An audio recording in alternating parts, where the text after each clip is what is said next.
تحليل حول تحري هلال العيد أو شهر شوال 2026.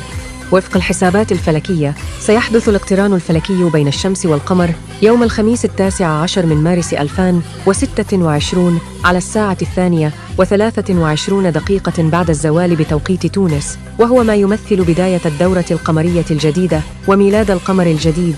وبالتالي فإن رصد هلال شهر شوال بعد غروب الشمس سيكون ممكناً، بما أنه سيمكث بعد غروبها حوالي 39 دقيقة، إذ إن غروب الشمس سيكون على 6:00 مساء و34 دقيقة، وغروب الهلال سيكون على 7:00 مساء و15 دقيقة، وهو بإضاءة 0.5%.